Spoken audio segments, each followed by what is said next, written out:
So before I get started on my questions, does anybody have any just like, I guess, immediate reactions for chapter 11, White Women's Tears? I think, uh, let me go ahead and say that for me, this is like, all I can think about is how white women's tears and especially the cries of any type of rape have led to so many black men being lynched and or imprisoned. So that actually feeds into my first question. So on page 133, well, first of all, she goes through the story, and she talks about being in a workplace and being approached like they were hosting something after dealing with the protest and addressing it. And a black woman came up to her and was like, I really want to go because I think it would be good for me, but I just can't handle white women's tears today. And so she's like, I will handle it. And so she asks the white women if they need to cry to leave the room. Um, and so on page 133, she says, when a white woman cries, a black man gets hurt. Not knowing or being sensitive to this history is another example of white centrality, individualism, and lack of racial humility. So my question is if it's in a workplace setting, because she later follows up, never, we're gonna ask this question and we'll have a follow-up and why I asked this question. Um, are white women's tears traumatic for black people?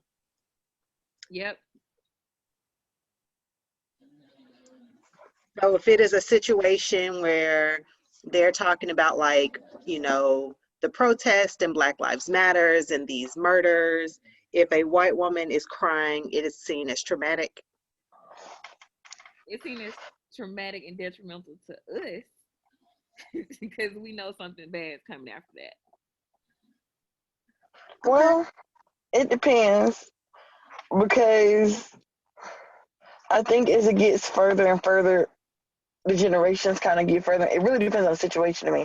I'm sorry, I slipped in, y'all. I almost forgot about the meeting. I realized it was 6 o'clock. Um, but yeah, um, I think it depends on the situation because when she was talking about the situation in the book, oh, I was very pissed when she was talking about how the guy called him so stupid. And in my mind, I was like, why was only the black woman comforting him and telling him he wasn't stupid? Wasn't it more people in that room? And then she said that the white woman started crying, people rushed over to her. And I said, so there were more people in the room. Yeah, that would have pissed me off. That would have been traumatic. When people cry for like Black Lives Matter and stuff like that, like I don't think about those things then. I just think, oh, okay, you're moved. Okay, I appreciate that. And I think it's only because a part of me feels like the further the generations go down the line, we don't have to deal with. It's like the further we get away from why those things upset us. Now, mind you, that I feel like, and I was thinking about this when I was reading. I was like, I feel like a lot of things are just inherited, like about some of the ways we feel about certain things. And a lot of times we don't know why. Like when the man was frustrated because he couldn't explain, I was thinking, that's a lot of us. We might feel a certain way, but we might not know why about it. So just like white people need to take a minute to understand why they feel so offended with racism, we need to understand why we feel the way we feel about certain triggers that they trigger in us, kind of thing. So to me, it kind of depends on the situation. I never would have seen it that way had I not read that part in the book. I wouldn't have either, and that's what made me ask. Because I resonated a lot more a little bit later down. She addresses the fact that, once a white lady starts crying, that everybody in the room goes to make her feel better, and the message, in essence, is caught up and lost It in is. that. And that's why I said it's detrimental and traumatic to us, period. Because even going back to how she talked about um the biggest uh the biggest obstacle and the biggest issue that we have is progressive white women basically thinking that they're saving us by trying to help us. But then you see how everything gets catered to them. When there's a type of situation. If black women are saying that they deserve to be treated better. Then the white feminists hop on board, and then it becomes their movement. Even with Me Too, we saw how quickly the face of the person who actually started the Me Too movement got pushed to completely to the background. And people were thinking that, it was because of a white woman that this stuff came to the forefront, and it wasn't, you know. Um, so yeah, that's why I said in some shape or form, it seems like it's gonna go bad when white women are crying. Yeah, I mean, like I said, I agree. I was just saying, like with Jessica, same thing you said. I had never, I guess, I guess I'm questioning if she's stretching or not to, I guess, say that everybody automatically resorts to trauma. Because, like I said, my immediate reaction would have been what we've all talked about, the fact that it shifted the conversation. Like, lady, go somewhere else with your tears because all that you're doing right now is making it so we can't talk about what needs to be talked about. But I would have never processed, and it may be like I said, because I've never experienced it. So that's why I wanted to ask to see if anybody had. Like, I would not have, I guess, connected it with the traumatic experiences of the past on, oh, when white women cry, automatically something bad happens to a black person. Right. Hmm. Monique, Um, Go ahead. I'm sorry, what? I was calling Monique or Sandra to see if they had anything like Um, I don't know, because again, you know me, I don't really care about white tears. I have been in that situation. No, like really. My first experience was that I was floored at First Baptist Church, and I had to deal with racism. And it was initially the white kids trying to pin black on black, so one black girl against me, and it didn't work.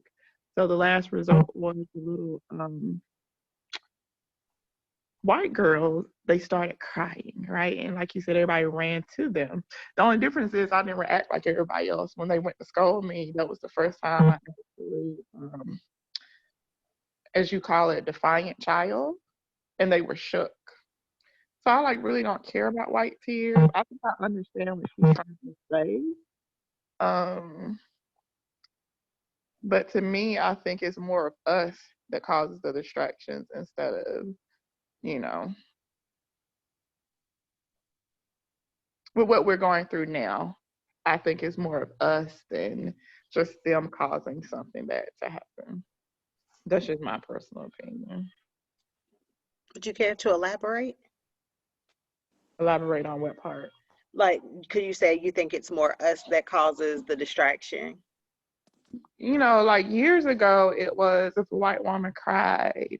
I mean, of course, it's automatic that her people will run after her. That's automatic. But for us, we give them more attention by just being angry and sensitive and saying, look what she did, blah, blah, blah. Like we're still giving her attention and we're still distracting away from what the real issue is.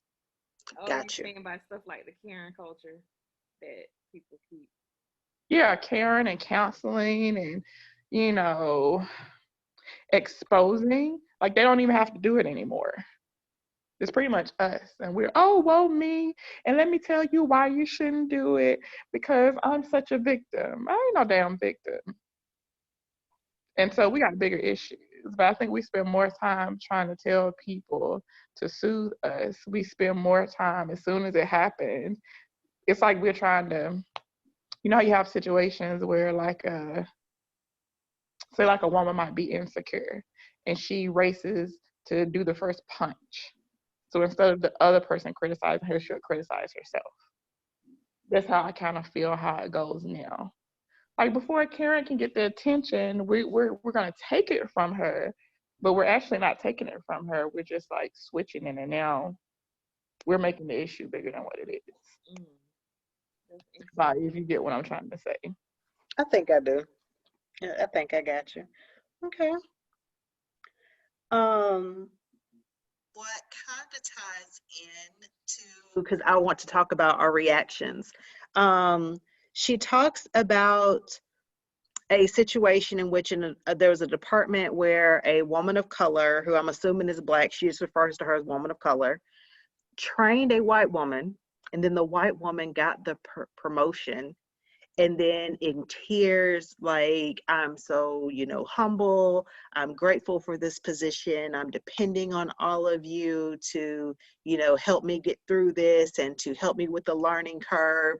Like, as a Black woman, how did that make you feel hearing that story, and how would you have responded had you been the woman who trained her? I'm a different type I've of been savage. there. I don't care. I mean, I think we've all So I been would have been there. like, "Bitch, you must be stupid. This is not quit today, right now.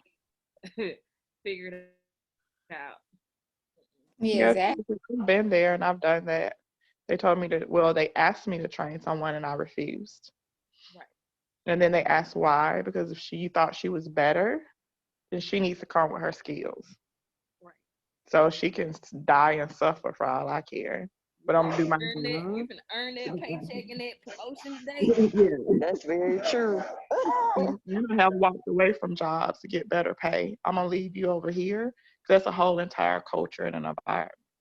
It'll never end because they only see you one way. Hmm. You know. Yeah, I would not have felt the need to comfort her at all. And I think she used another um, instance before where I think it was a white guy working with Native Americans, wanted them to, he talked about the stress of trying to deal with advocating for them and how stressful it was. I wouldn't feel the need at all to make her feel better about this situation. I'd be angry. I wouldn't make her feel better and feel like I had to come to her rescue. Like you said, she have to figure it out. So a couple of you said that you've been in a situation that you have quit, and that's admirable. What is the threshold? What's the threshold between I shut my mouth to keep to preserve the workplace climate versus I put my foot down because this is too much? I've always put my foot down. I've never shut my mouth. Right. It I've don't been, take I've been much for called me at bitches and all. everything. Yeah, I've been called everything under the sun. Because I think with me, you know, I come to the table as I know my stuff. I'm a genius. So you can never come to me and say I don't know my job. So if you do come to me, you coming to me with some BS, like that BS, or training somebody or telling them what to do. So I've never been the one to shut my mouth. You either gonna fire me because you're like, I can't believe what you just did. Right. Or said.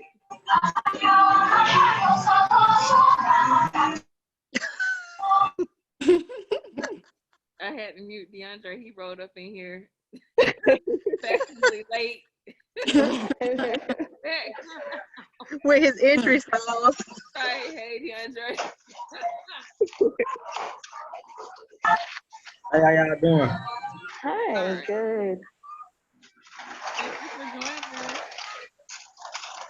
I'm not gonna lie. I shut my mouth most of the time. I try not to rock the boat. In that situation, I would have been highly upset, but I just wouldn't have said that.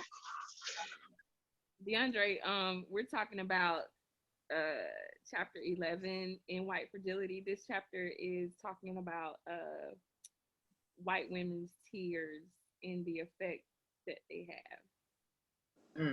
Interesting. I still don't have. I of course still don't have the book. I just listen in the meantime, but I'll get it soon. I've been Yeah, buying. it's okay. We're actually going to be starting on a new book for our next meeting, but I'll give you all the information afterwards. Got you. I know so many authors. I've been buying books the entire week. So Cool. Jessica, I'm with you. First of all, I live in Birmingham, Alabama, so let's start there. And I work in actually a pretty diverse climate now. But I still find myself oftentimes in rooms where I end up kind of with imposter syndrome, which I think that we've talked about in this group before, where you're there, but questioning whether or not you should actually be there. because no one looks like you. There are no other minorities. I'm significantly younger than everybody else in the room. And I've never had anyone, I guess, to deliberately slight me, but I'm often in a situation where I feel like I'm on high alert, like looking for something, because knowing that in that moment, I'm going to have to decide how to respond to it, because it's always going to be me kind of being the oddball. And how is that going to rock the boat? How is that going to affect my current position? So I understand. That doesn't mean I bite my tongue, because I do, you're not gonna, and that's why I asked what the threshold was, because there are things that I can overlook or address peacefully, and then there are things that I'm probably gonna lose my job today. So yeah. Well, I think for me, I set the tone for how people treat me.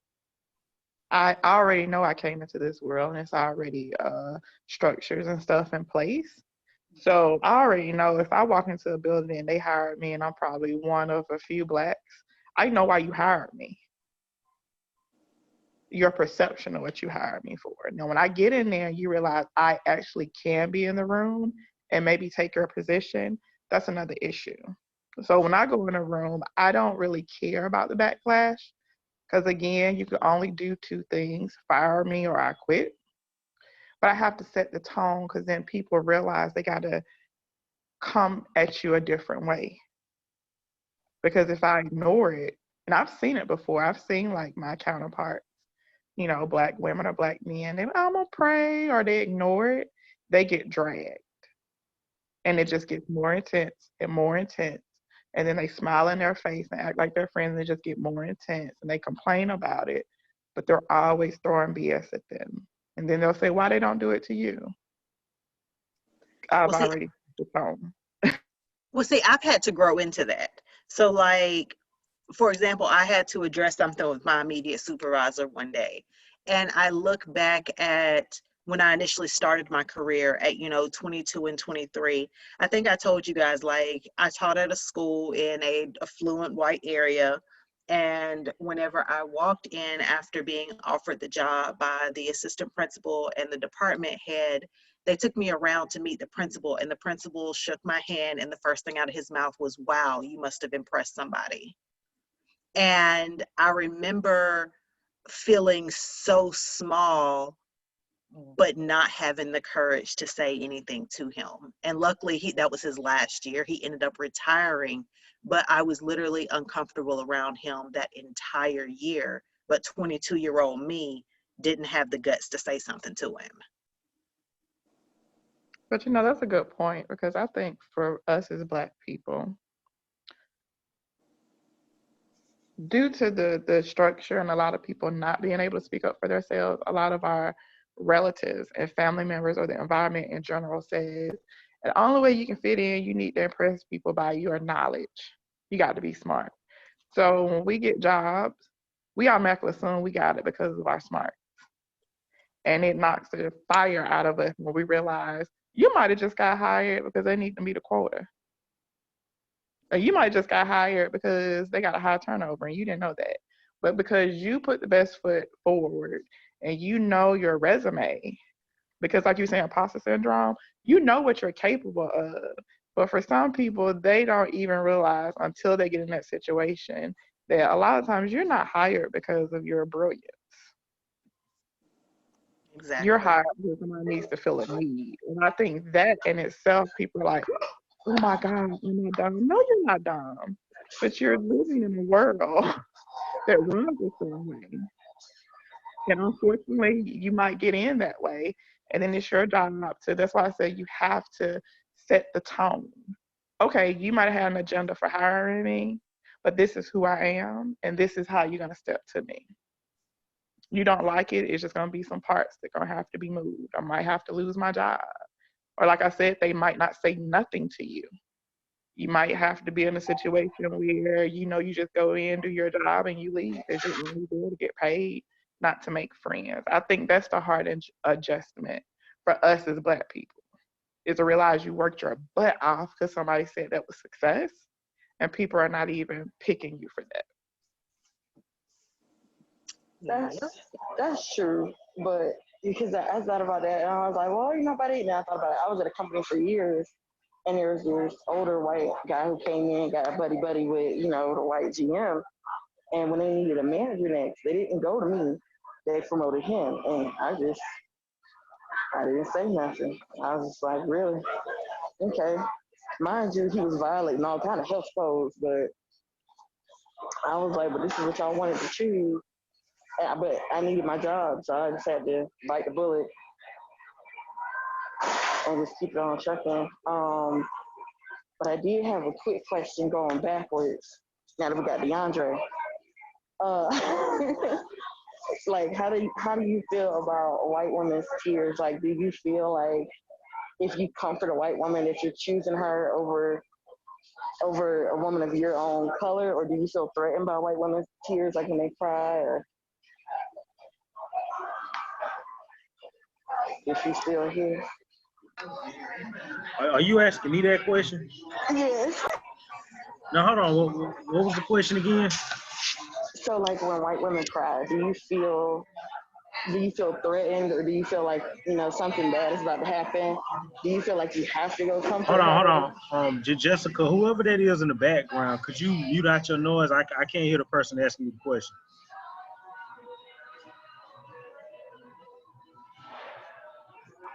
That might be me. Is it my background? I think so. I'm at the store. I was asking, when white women cry, do you feel threatened, or do you feel like something bad is about to happen, or do you feel like you need to go comfort her? Well, to be honest with you, I would at least see what's wrong. I don't feel threatened or anything like that, but I would at least want to see what's wrong, because I have a natural tendency to want to help uplift people. So, DeAndre, I know you don't have the book, and so where this stems from is she talks about how basically it's a professional setting in which they're addressing racially sensitive information. The black guy gets upset. The white woman who basically did the racial offense breaks down crying.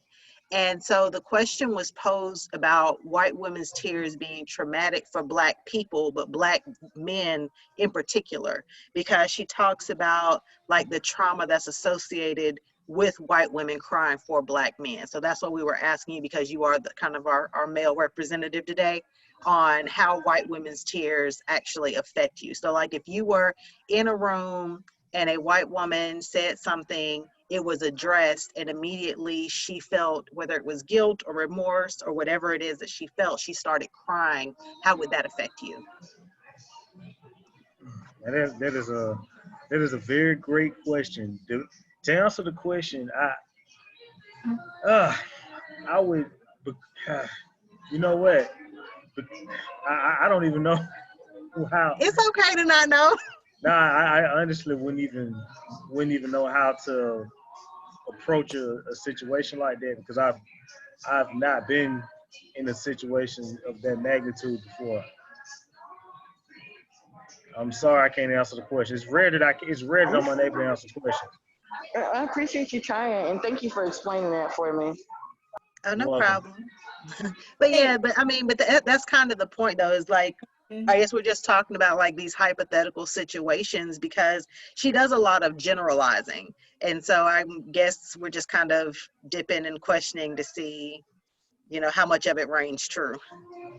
I think it does. You know, I think one thing that she talks about is when a woman is in distress, that sometimes it's hard for men to tolerate that distress. You know, even if it's not a black or white issue, this is just me talking, that it's difficult for men to tolerate that sometimes, and they want to alleviate it. And I think that's what she speaks to on page, I think it's 135 or something like that, when she talks about you know, also men being socialized in a system of patriarchy and you know, just trying to, and sexism, and just trying to alleviate that distress by coming to someone's aid. It's kind of like how they're socialized. And sometimes though it's more harmful, you know, than it is, helpful. But there are a few different systems operating when that happens. And so I've actually seen it in a case at work where I had a white peer that came to our director, and she was really, I guess she was going behind everyone's back in order to get a promotion. And, she talked about her distress and, the things that were going on in her home. And he made a decision, I think out of trying to alleviate her distress and also the need to, seem like, he maybe was giving a white person an opportunity within our unit, because we had a predominantly Black unit. He made the decision to make her supervisor without giving a fair shot to anyone. It wasn't advertised. It was just an internal decision. And he made that move to make her, supervisor over everyone. And we had the same qualifications, same time, in the unit, etc. But that was one decision that was made, I think, in order to relieve what she was going through, from whatever story she was telling him and crying, but also to, have a white person in a position, so that he didn't seem like he was doing anything that was prejudiced. That's an interesting scenario. And also, one of the things I wanted to talk about too, and that kind of serves as a decent segue to it, is about how white women have benefited from affirmative action.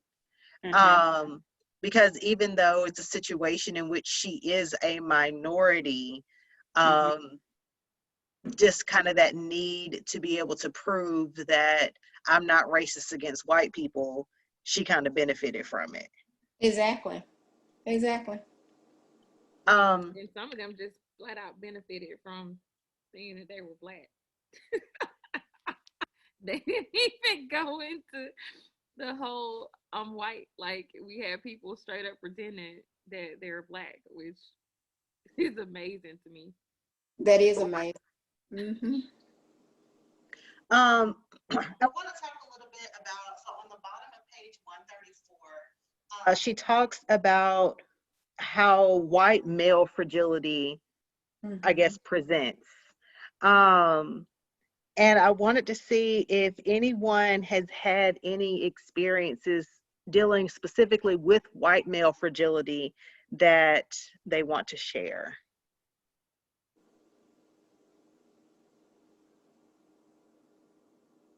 So like some of the things they talk about is like having the need to always control the conversation, disingenuous invalidation to stuff, like I'm just playing devil's advocate here, oversimplifying stuff, saying that white men are actually the ones receiving reverse racism, accusing the use of the race card, withdrawing, having hostile body language, changing the entire conversation, intellectualizing and distancing. Basically, I've read this book on it, and if you read it too, then you would know as much as I know. Correcting people, and then basically pompously explaining away racism and the experiences of people of color. I think all of us have probably. I was getting ready to say, I think every Black woman has, whether she realizes it or not. Yeah, I have to agree. Because everywhere I've been, I've dealt with that, And I feel like now with the world we're living in, we see it every day. I mean, look at our new presidential election. I mean, not being funny, like people laugh at me. I think we brought this up, like Kamala and Joe Biden. Her position as vice president is irrelevant. She's just a trophy of I had somebody Black on the team. She would never be able to tell that old white man, I have a suggestion, let's do this. Because again, if that was the case, he would have picked Keisha Lance Bottoms. They weren't going to pick nobody like her. Because she's going to be like, excuse me, this is X, Y, and Z. And it'll be resistance. White men do not want to hear anything a Black woman has to say. All of a sudden, you're aggressive. They have to control the situation. Okay. Anybody else? I know, going back to what she was talking about, I've seen it the most in our elected representatives. Um, specifically when I worked at the state capitol. This was something that you saw on a regular basis, especially in the committee meetings when they're meeting to make recommendations for different things, and you have the black representatives or senators who, their concerns are immediately dismissed because, the white men are the majority. So it doesn't even matter the majority of the time. They're going to make the decisions that they want to make based on what exactly it is that they want to do.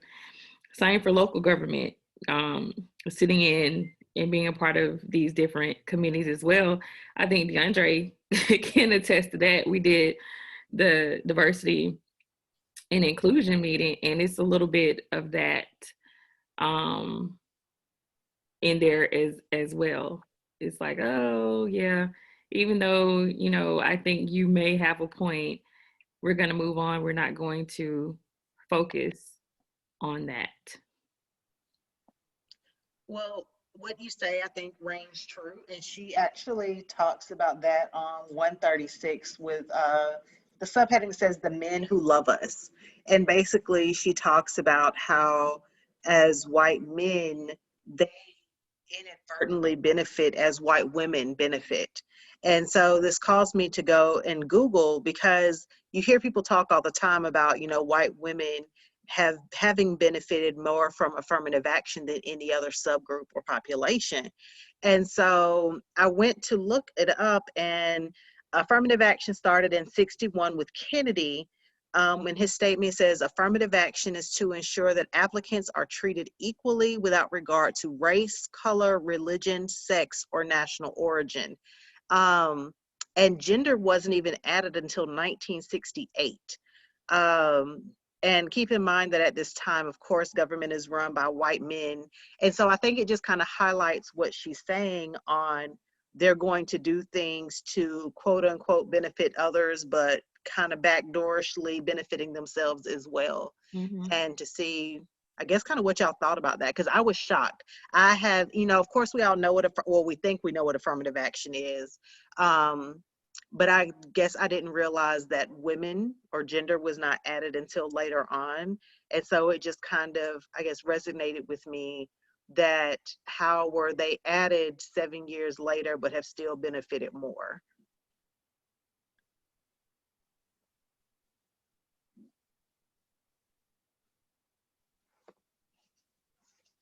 Nobody has any comments? I mean, I don't doubt, the numbers. I mean, just look at when we're talking about people benefiting, look at how it is with look at how it is with any type of government assistance, period. Initially the people who is supposed to be for, later on the white people far exceed those numbers, Mm-hmm. And I mean, I agree. I mean, I've seen the data. In fact, give me a second, because I pulled up a visual.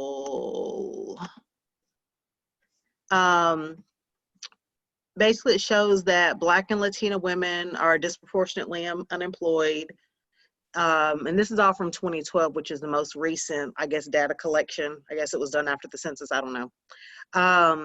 But it shows that, white women earn more money, and it just backs up the fact that they have had, the most benefits from it. mm-hmm. All right, moving on to chapter 12. Chapter 12, she opens with this lengthy scenario in which they have someone come in to design their website. It is a Black woman she does not know.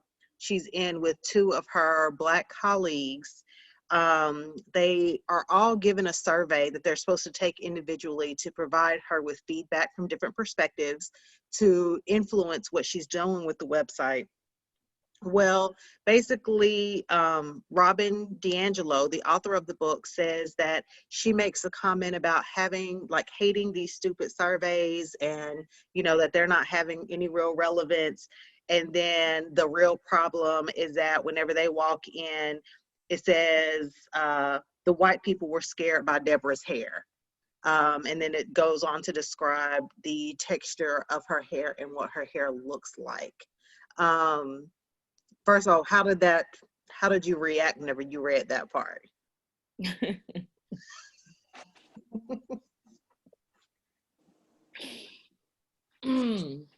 think I could just immediately see how, was first of all, she was very dismissive.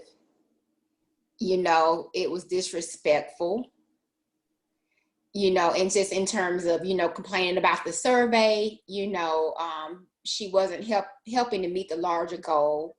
And then you talked about another Black woman's hair to a Black woman that you didn't know. It was very unprofessional. And I could totally see how she'd be offended in that situation. Like, it was a very racially insensitive thing for her to do. Mm-hmm. The key word, and this stood out to me because you said it was another Black woman she didn't know. When white people are in our friend circles, do they get or deserve passes? No. No. Okay. Yeah, I don't care you your friend or not. Bring you to task on everything. We'll call you out, and we're gonna have a real problem. And if it means ending the friendship. Oh, I agree. I definitely like where I will sit quiet in a work atmosphere, my family and friends, oh, y'all getting all this. So I agree with that part. But okay, so with that being said, Deborah, the girl whose hair she commented on, never reacted to it or never said anything to her. It was the lady who was doing the website design that she didn't know that it was addressed with.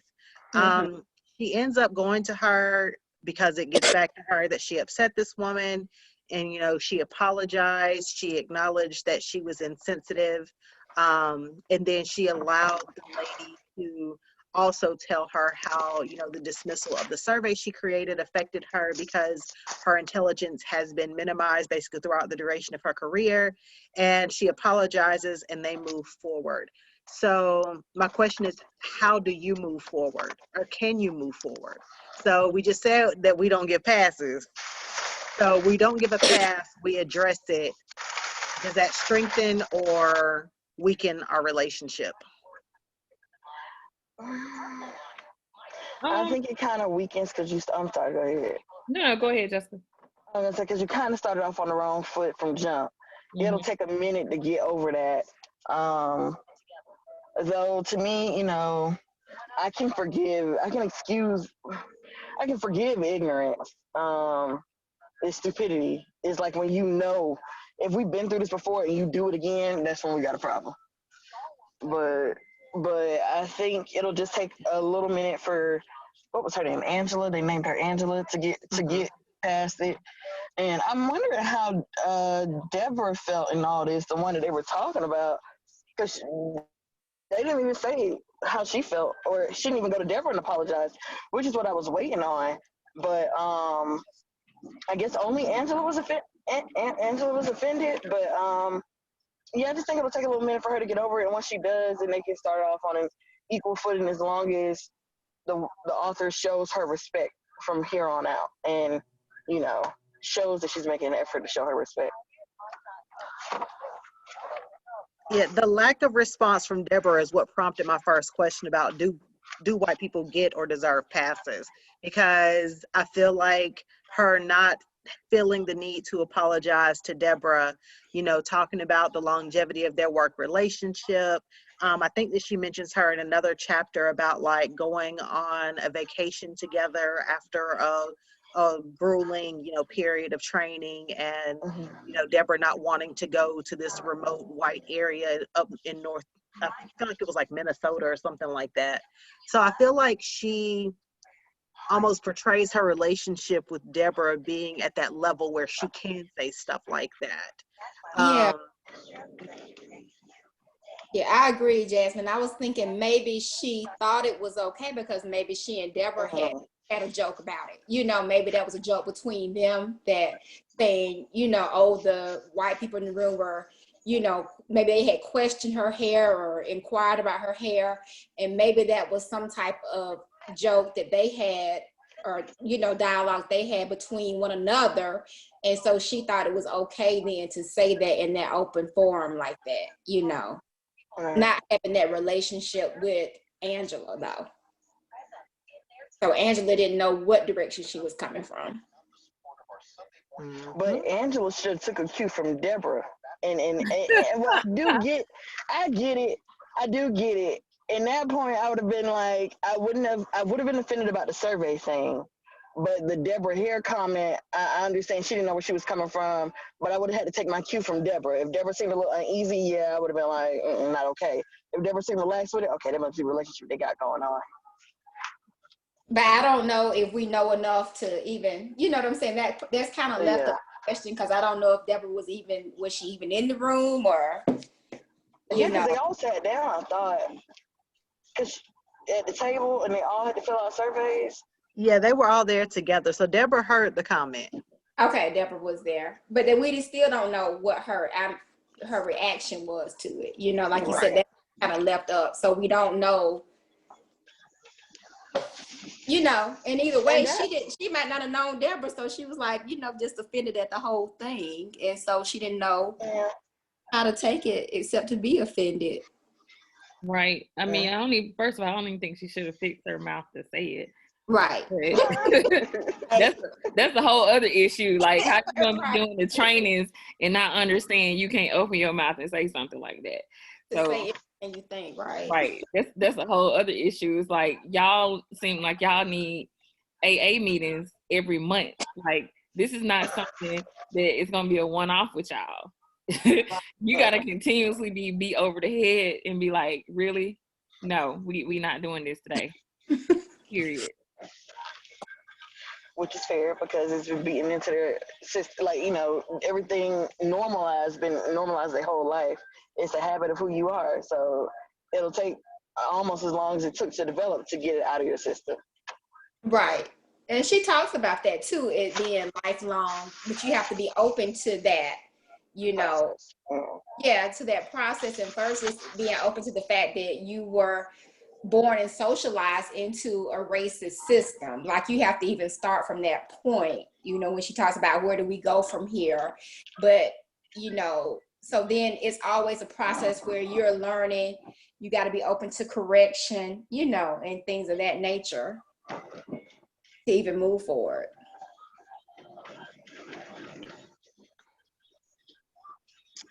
I agree with all that. So on page 141, she starts basically talking about what is needed from white allies.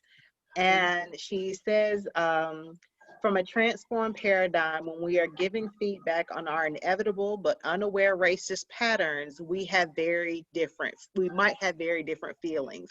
And she talks about, you know, how as a white person, white people need to be grateful and see it as trust and be humble and be motivated for change and demonstrate gratitude for the willingness of the Black person to correct them. And then hopefully it'll shift their behaviors to, you know, reflecting, apologizing, processing, listening, seeking understanding, grappling, engaging, and believing. What do you think is missing from that list? So I feel like she's kind of trying, because I feel like the purpose of the entire book is, she talks about the fact she wrote it for white people. So if she wrote a book for white people to teach white people how to be good white allies, like, this is, I guess, kind of her summation list. This is the final chapter, and she's got it narrowed down to like 8 things that she wants them to do. Like, do you guys feel like there's anything missing from this list? I thought anger was gonna be on there or something like that. Am I thinking about the right list? It's on page 141. I was driving a second. So in that one, she's talking about if there was a paradigm shift, how would it look? Mm-hmm. Yeah, in terms of their feelings.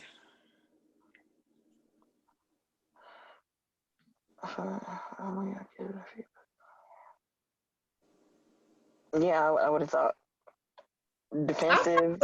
Pretty good list. I mean, the 8 things. I don't know. I can't think of anything off the top of my head.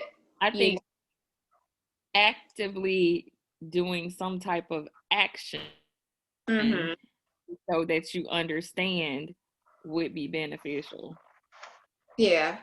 And I think she talks about that later, right? She talks about coming out of complacency. She just doesn't put it on this list. Mm-hmm. Yeah, I agree. She does. She talks about it though. Where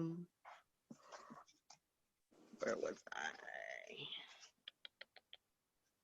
But I think those defensive things, like that list is just kind of the opposite of what we see. And I guess that's the whole purpose of the book right now, is when a person of color does bring up, their feelings or bring out instances of prejudice or racist behavior, you don't see them reflecting, they automatically go into disbelief, people don't listen, they are hearing you in order to give their comeback, they're not really reflecting on what you're saying. They're really not processing, therefore they're not processing what you're saying. And they don't actually, a lot of times, I think she talks about this later, you're not seeking more understanding when there's a lot of information. She's like constantly we've been giving feedback on racism. I mean, years and hundreds of years and decades on books and films and everything else, but you still don't see it because you don't want to see it. Mm-hmm. It's not comfortable for you, but there's information out there, and it's not our job to inform you, to educate you, to make you feel better about it. You need to do your own research on it. Okay. With that being said about needing to do research and being uninformed or ignorant to the matter, I know that Jessica and I both share that there have definitely been situations in which we've been quiet just to kind of keep the peace. Would anyone, as kind of a learning opportunity, like to recount any experiences with addressing racism, whether it's friends, family, or colleagues, and talk about like how they responded and actually how that scenario played out?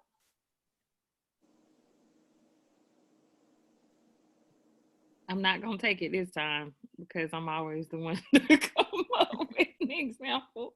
Somebody else, please volunteer. Could you repeat the question? Do you have any stories about addressing racism with friends, family, or colleagues that you would be willing to like kind of recount the details of and tell us how it turned out? Like, how did it go for you?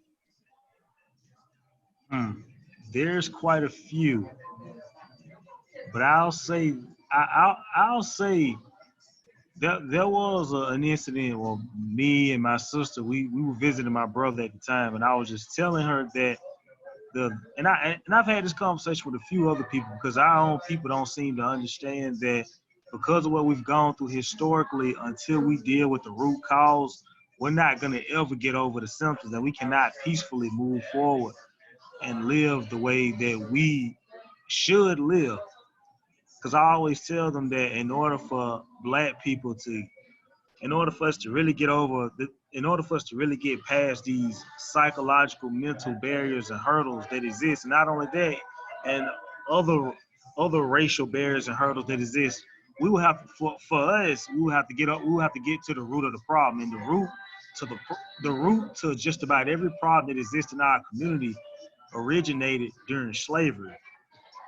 And a young lady, she's very close to me, but she thought it was something outside of that. And I just challenge people to look deeper. Like I was having a conversation with a Toastmasters colleague of mine, and because she's not from the South, she wasn't used to the prejudice and the racism. But then again, racism is something that it's not just in the South. It's probably more well known in the South compared to other parts of the United States. When she got here, it was she was just surprised by what she saw. And I just had to chat. And a lot of the conversation we had, especially the point where she brought up about Christopher Columbus discovering America and stuff like that, I had to challenge her because I didn't want to get into a debate or a screaming match with her because I feel like that, you know how two people can be so passionate about something, but they can kind of take their passion a little too far. Rather than doing that, what I explained to this young lady is that I would challenge you to do additional research. A lot Here's the thing, a lot of our own people are not as informed as they should be. So a lot of the racism that they're encountering, they're not even noticing because they're not as informed as they should be. I also You had, said a word, then keep going. I said you said a word, then keep going. okay. Another experience I would like to share is as a guy who I see just about every day when I go to the Planet Fitness gym that I work out at. This happened not long after George Floyd was killed. He was dating a young lady outside of his race, and he just noticed the odd and strange looks because that wasn't her first time dating someone outside her own race. And he was noticing the odd and strange looks they was getting, and she was just telling him this is how it is most of the time. And he was like, "Well, oh really?" And he noticed that when he started hanging out with some black friends, that how he, along with those black friends, was stopped by the cops for no reason. And I'm just listening to him talk. Now, this is a white guy. He's telling me that he's white, but he doesn't like white people. And he said, I know that sounds crazy, but just getting that eye-opening experience taught him something. Because if you saw the guy that I'm describing, you would think that he's Italian, but he's white. And this is somebody that's in their early 20s. Matter of fact, he's only 21 years old. And I was thinking to myself, I didn't say this, but I was thinking to this. Well, now you see how we feel. But I'm done. I appreciate it. Anybody else? I missed the second story. What was the second story? I'm sorry. I was clearing out my apps and then I accidentally flipped up the Zoom app and it. I was just glad we had a male perspective. DeAndre, you have Oh well, thank y'all very much. I'll go ahead and recap the second story. What you mean the story I just got finished telling, or the second one? Yeah, well, the one, yeah, the one you just got finished telling. All right, so there's this guy that I see at the gym just about every day, and around the time George Floyd was killed, he began to start a conversation with me about how he's tired of seeing the racial tension because as a white guy he dated someone outside of his race. He didn't tell me what color the young lady was, but I believe she was black. But what happened was he would notice certain odd and strange looks that he and the young lady would get when they're out in public. And she, because this wasn't her first time dating outside of her race, she was just telling him, well, this is how it is all the time. And he was startled and shocked. He was like, oh, really? Now, he had an experience where he hung out with some other black people, and he got a feeling of what it felt like to be stopped by the police for no reason. And as we were talking, he said something that kind of shocked me, but I wasn't exactly shocked by him saying that because now things are starting to happen and where he's beginning to start opening his eyes. And what he said was that he's white, but he doesn't like white people. And he said, and I know that kind of sounds crazy, me being white and don't like white people. Because if you saw this gentleman, because you would think he was Italian because most people mistake him for being Italian, but he's white. And he's only 21 years old. And he, like myself, was born and raised in Georgia. Okay, got you. Thank you. You're welcome. All right. So I'm like everybody on here have a plethora of stories. But the one that I think stood out to me that I think I would like to hear people's response on. So my first year teaching, I was 22, fresh out of college, inner city Chicago, South Side. at an all-black high school. And my department chair was a older white lady who basically created the worksheets, and we were a Title I school, and we had received a Title I funding grant that basically we all had to follow the same lesson plans, which any of my fellow educators know, like, that sucks. But my school was so stringent that, like, they would come in and our lesson plans had to be posted, and we had to be doing the same thing as other teachers in our department that day. So we were in our planning meeting, and this lady was, stating her facts and her opinions, and I challenged her. And I don't think anybody had challenged her because everybody else in our department was Black. She was literally the only white woman. She was the department head. And whenever I challenged her, that was my first, I guess, professional experience with white woman's tears. Because she literally, like, stormed out of the room crying. And then I ended up having to have a meeting with my principal about it, in which my principal, who is a Black man with a doctorate, basically told me to kind of know my place.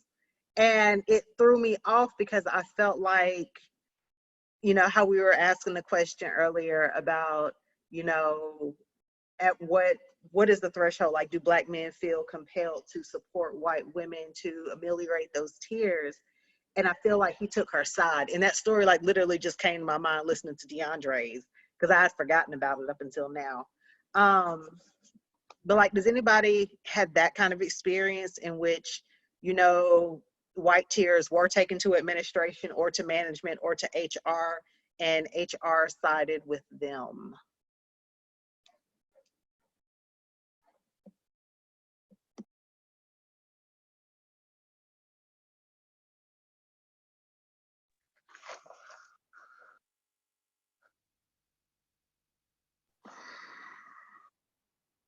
Guess that's enough. Okay.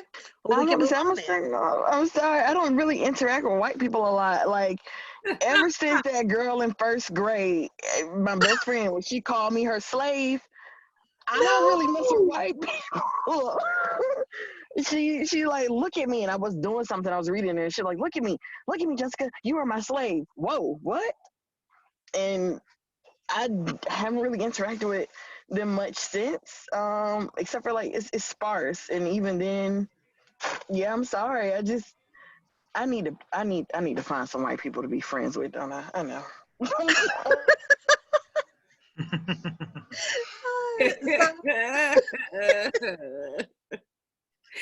I was just trying to think of. I'm trying to think of one, but I just can't because I don't know. Too many times I don't care. I would just dismiss it and be like, tell her not to try me again. Then we won't have these problems.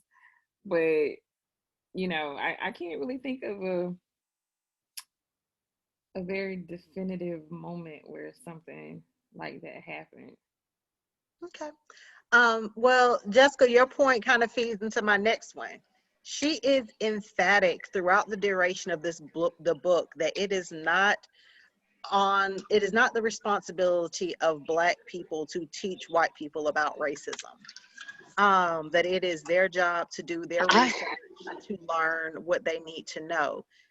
So my question is, can a white person's research make them less racist, or does it require those interactions? Like, can they read their way out of racism? Nope. It requires those interactions, and it requires those actions that me and Sandra were pointing out earlier. I agree, because at that point, then, like she said, you're just intellectualizing the whole situation, but you're not really moving towards making real change. You may be more aware, you may be become better versed, but until you have a real relationship or try to have a real interaction with people outside of your own experience, then it's not authentic. Right. Okay. Nandi, I thought I saw Nandi. I thought I saw you unmute yourself. Oh, yeah, I don't know what I'm doing. I'm on the Zoom on my phone. Can you hear me? Yeah, I can hear you. I never used it on my phone before. I'm at the airport, so I'm. Y'all haven't made it yet. I thought she was there already. You don't even want to hear what we went through. Oh Lord, you have to tell me after. Yeah, I'll tell you after. It was a lot. Suffice to say, I'm in Houston. Oh, Ooh, yeah, we Yeah. gonna talk afterwards. So we'll be flying out tonight to Istanbul. Okay. Yeah. oh wow. Yeah. Yeah. Moving on to, I guess, the next one. She talks about, she says, many people of color, and I'm on page 147. She says, many people of color have shared with me that they don't bother giving feedback to a white person if they think the individual is unwilling to accept it. They either endure the microaggressions or drift away from the relationship. And then later on, she talks about how it would be beneficial for Black people who are navigating white fragility, instead of not saying anything at all, to basically turn to a trusted white friend to address it for you. What do you guys think about this approach?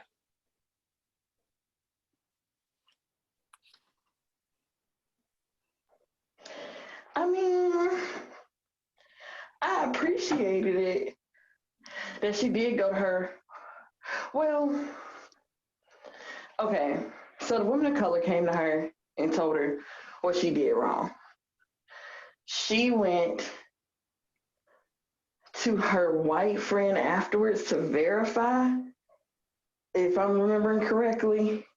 Well, she said she didn't go to verify. She said she specifically picked someone who would hold her accountable. Oh, yeah, that's right. To basically process her feelings, because it wasn't the Black person's responsibility to help her process her feelings. It was just her responsibility to get to a point where she could address how she wronged her. Okay. Well, yeah, I mean, yeah, I appreciate the approach. And I mean, yeah, the problem is, yeah, a lot of us won't say anything about it because, well, I don't know if this even counts or not, but like when I was in college, I forgot about her. Emily, I think her name was Emily. Me and her clicked. We had a class together or something. We clicked. She was pledging for some sorority, but we were always seeing each other around campus, hanging out, meeting up. Da, da, da, da.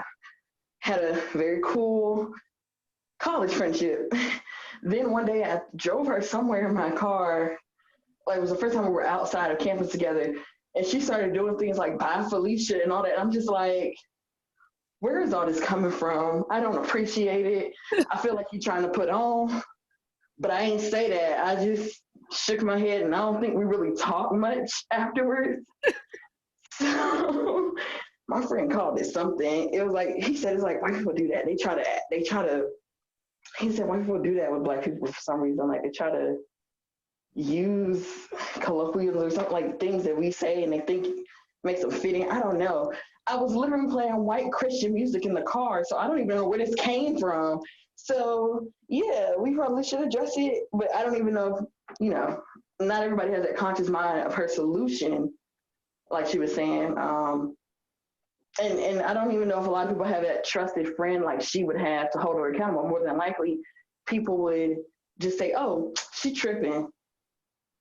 Or, like they would invalidate a person of color's feelings. So she's rare because of her profession to have a friend to go to, but 90% of people don't have that kind of friend. Well, I think the question I was asking about was, she says that Black people, if you are offended, like Jessica, as a Black woman, if, Karen offends you and you are friends with Emily, if you are not comfortable of addressing it with Karen, should you have Emily basically come to your defense? No.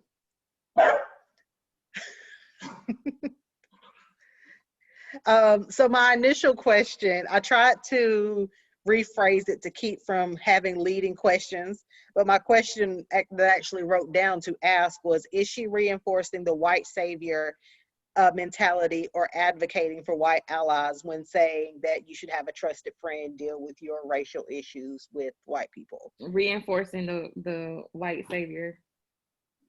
I agree.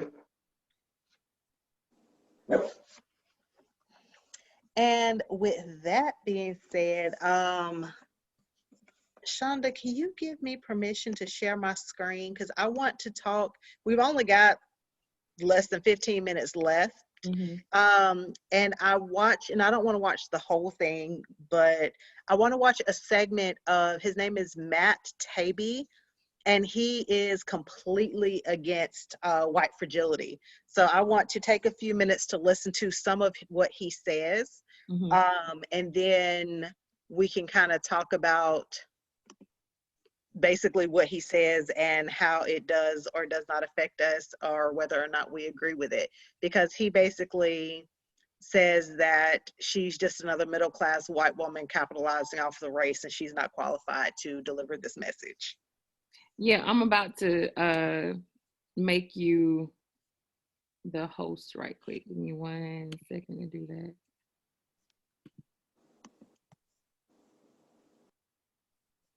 So you can share. Okay, I'm making you the host now.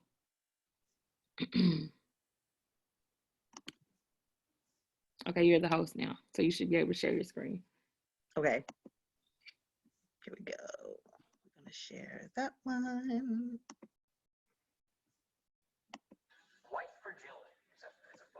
Can y'all hear it? Turn it up a little bit more. I've got it as loud as it will go. There's something you have to do with the settings. I don't know. We'll see if it can be heard. I don't know what to do with the settings. One of my students does it whenever we are on and share computer. So there we go. By former corporate consultant Robin Did that help? Yeah, that's perfect. Perfect. Perfect. Okay. DiAngelo ascended the publishing charts very quickly in light of recent protests, but now it is having its message, let's say, re-examined or at least examined for the first time. And friend of the show, journalist Matt Taibbi, he remarked this book, quote, reduces everything, even the smallest and most innocent human interactions, to racial power contests. And Matt joins us now via Skype to elaborate on his piece. That's right. Good to see you, Matt. How are you? Good to see you both. Yep, absolutely. So Matt, as you said, you're on the verge of getting canceled again for daring to go after this White Fragility book. What is it about? I mean, you wrote just an incredible, scathing takedown of it, but what is it about the work itself that you find most morally objectionable?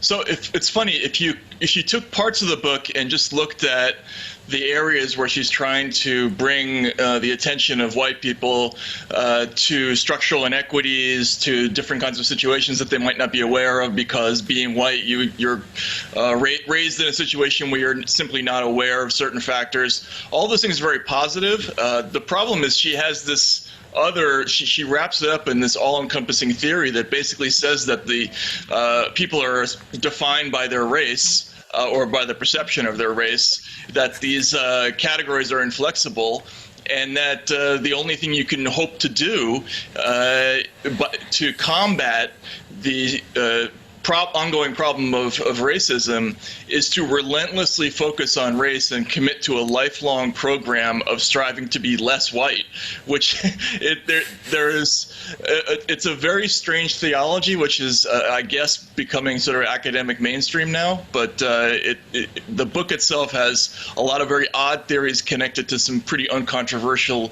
and positive theories. Mm-hmm. You know, when I saw that book hit #1 on the New York Times bestseller list in the wake of these protests, I remember thinking to myself, oh boy, people are going to actually take a look at this book, and then it's going to be interesting. Yeah. And right. You know, there are some odd academic strains that are running through this. But Matt, talk a little bit about the corporate strains running through this, because this flows out of the kind of corporate diversity industrial complex, yes. so to speak. And you know, she is a corporate consultant who is brought in to train corporate employees on how to interact in a corporate workplace on behalf of corporations. In other words, her job is to make the corporation a better place. Have you ever interacted with any of these consultants? Do you know much about this industry? I don't know a whole lot about this industry. I have encountered this kind of person a couple of times, but not, I have to admit, not extensively. But you're right. There's a couple of things going on here. First, the extraordinary irony of white America in the wake of this racial tragedy in Minneapolis, elevating, of all things, a white corporate consultant to #1 on the Amazon bestseller list because this is how they want to reinterpret their racial issues. But you're right. This is the racism problem as seen through the lens of somebody who makes thousands of dollars an hour, being hired by companies to address, normally it's to address an internal toxicity issue. So what they do is they bring in these people who come from, various academic outposts, and they bring teams in and they have trainings where they facilitate anti-racism dialogues. And employees are sort of herded into these trainings and forced to listen to these speeches. And that's the lens through which her theories come. This is how corporate America views the race problem. It views it as an individual issue where racism is sort of inexorably stuck in all of us, and the only way that we can combat it is through relentlessly listening to corporate consultants tell us how to fight it. And right. That's the irony here, is that I think the problem with this book ultimately is that this is the corporate vision of how to tackle racism. It's just to hire people like this to run through every company and search out racism in every corner, which could mean 1,000 different things that aren't necessarily good. Right. All right. There's definitely more. If anybody wants the link, I can share it. But I just thought that it was interesting how he goes to discredit her and to say that basically she's just covering corporate America's ass for what they want diversity to look like. And so I think that we've had fruitful discussions off of this book. So I just kind of started Googling to look for any kind of criticism I could find. I joined like some Facebook groups and stuff like that, because she talks about the what next. She talks about being less white. And I think that she acknowledges throughout her book that this is going to upset white people, and that's kind of her intention, for them to learn and to be informed. But does he have a point? I don't think he has a point, and the reason why I say that is because if this book hadn't shot up to a bestseller, he wouldn't even be talking about it. If she's propelling herself, he's propelling himself as well, because this book came out in 2018.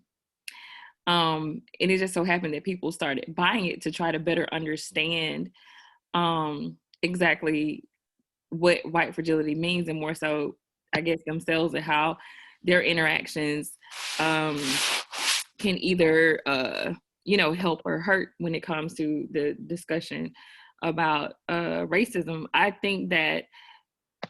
don't think that she's saying this is a cure-all for everything. I think that she's saying this is a part of some of the steps that can be taken in order to combat white supremacy and racism. Well, I think he has a point. This whole book is just draining as hell. Like, this has been the most it drains my spirit. Like, he has a whole point. None of this stops racism. Doesn't even stop it in a corporation. All it does is tell people don't speak it. That doesn't mean they're not going to have actions that show racism. It doesn't mean that they're not going to have those beliefs. It's just a band-aid to say, hey, look, we talked about it. And how can you be less white? I mean, I don't want you to be less white. I just need for you to respect my boundaries.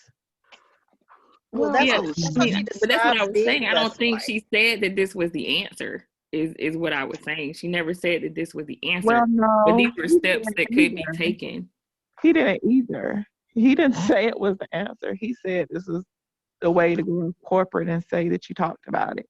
And so I have friends who are Black that they're consultants too for corporations. And they just go in and they talk about inclusion, and they talk about the same thing this book talks about. Has anything changed? No, people just don't say anything anymore. I'm not saying that she's saying that's the answer, but it's just almost like we're constantly having a class about something that people know. It's racism, well, we know that. And like you were saying, it is next steps, but it's like how many books and how many classes and how many conferences and how many allies do we need? I think they're fine as long as you're putting action behind it. Yeah, exactly. But that's my point. Where's the action? Well, I think like her definition of less white, I wanted to share that just for clarification because I know a couple of people haven't read. But on page 150, she says, I strive to be less white. To be less white is to be less racially oppressive. This requires me to be more racially aware, to be better educated about racism, and to continually challenge racial certitude and arrogance. To be less white is to be open to, interested in, and compassionate toward the racial realities of people of color. So I think that her definition of less white is not to say I'm, Rachel Dolezal and y'all. It's more of I'm trying to be a better ally.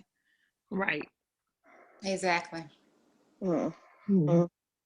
And I think it's one of those things that could easily, like he didn't explain what she meant.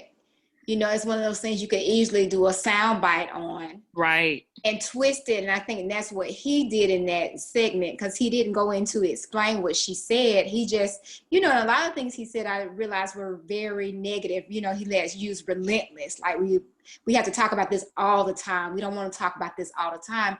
And I think he's more of an example of what she's saying throughout the book is the problem. Right. I agree. I guess I'm in that category too, because I do feel like we talk about it all the time. So I guess I would be the white woman in that category because we literally talk about it all the time. Yeah, I think so. We do, especially now in the times that we're living in, and the protests. I think it's draining for a lot of people, not just just white people. But I think what she's trying to do is just get them to even take down the defenses so you can have some open, genuine dialogue instead of getting all the defensiveness and pushback and the lack of understanding that keeps us from moving forward. I agree. Right. And I was going to say, I think the purpose of the book was even just to, I'm glad it's shot number one, because the thing is, it's just for people to talk about it, especially white people. It's like a push in their face. So even though they might not exactly follow the book to a T, at least now you can acknowledge that you can have those thoughts, you can say those things, but then you might actually start second guessing yourself, saying, oh, should I have said that? Well, Maybe. So I cut off his thing just because it was long and I knew we were pushed for time. But towards the end, he comments on something that I've heard resonate amongst my Black friends who either have read this book or refuse to read it, is that basically there's another middle-class white woman becoming a millionaire off of Black people problems. So what do y'all think about that? Pretty much. I mean, that's how I feel, but I'm quite sure everybody else doesn't. But that's how I feel about it. I felt that way some way too. I don't. I mean, I felt like she's illuminating things for them or for a segment of the population that they should be aware of, and kind of, as a white person, maybe they're more open to her telling them that, than they would be a person of color. But I still always have a problem when someone becomes famous and a bestseller, and like you said, goes on book tours and makes all this money talking about an issue that affects Black people. I would just rather see Black people make the money. It's an issue that affects us, but this is a white people problem. So it only could have come from I saw something. Only could have come from a white person. I mean, I'm not too mad she made money off of it. I mean, I'm glad somebody finally checked somebody, even if it was in a small way. I mean, like y'all said, nobody else could have written that. No Black person could have written that, and it would have been taken seriously. Because it's not our problem, it's their problem. They have to get over their issues so that they can see us. I mean, they have to broaden their worldview, and they're not going to do that we constantly have been trying to get them to do that for years, just so they won't. It had to come from somebody like her, and like she said, it's their issue. They need to fix it. So I'm not really too mad about it. I can see it like being their issue, but I also wonder too, it's their issue that affects us. You know, it's their issue that's caused like a worldwide perception.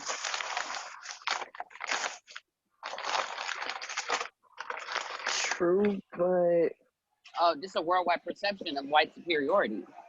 So if you're in the reigning group that's in power and you're getting all these privileges, it's going to be really difficult for you to look at that as something that you need to, you know, kind of analyze or take a step back from, or broaden your worldview, because this has all been going on for so long and they don't really seem to want to make that effort. So like I said, I think I'm not mad at the book. I just, overall, I don't know how, you know, who it will really speak to or how much change it will be for them in terms of just opening up their awareness, because the problem is so much more comprehensive than that. Well, And I that's joined. my point. You know, like a white woman speaking to white people about Black people problems. Am I saying that a white person shouldn't talk to other white people? No, but at the end of the day, she's not a Black woman or man.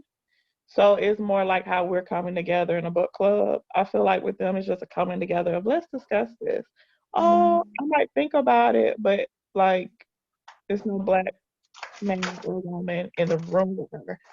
Together, like you were saying, we need to actually have interactions with Black people for it to even work.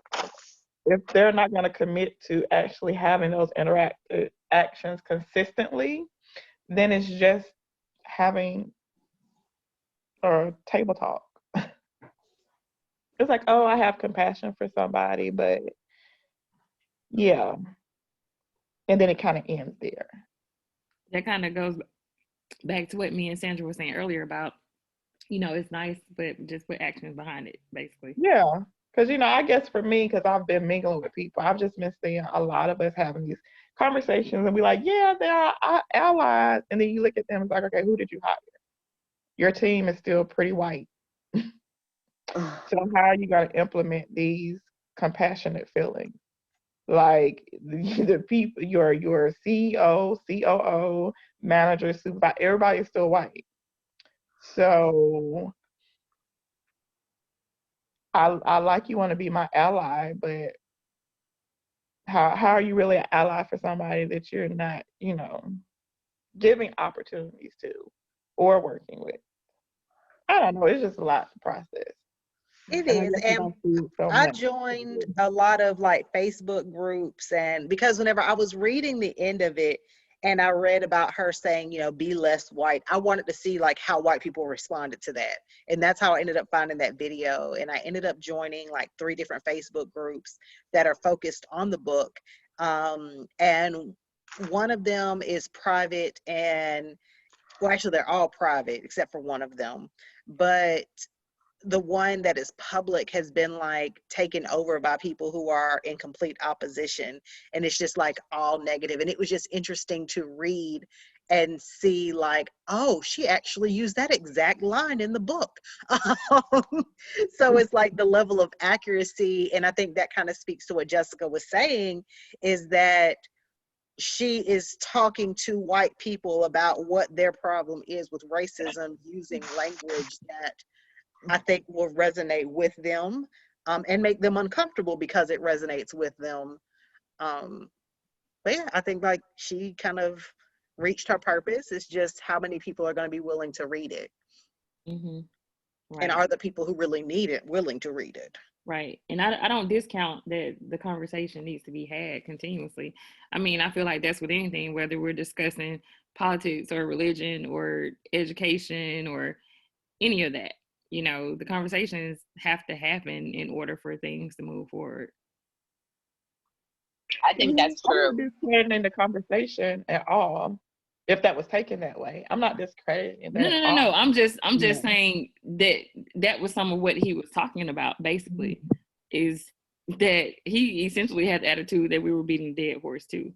But like I said, you know, it has to happen in order for progress to happen. Yeah.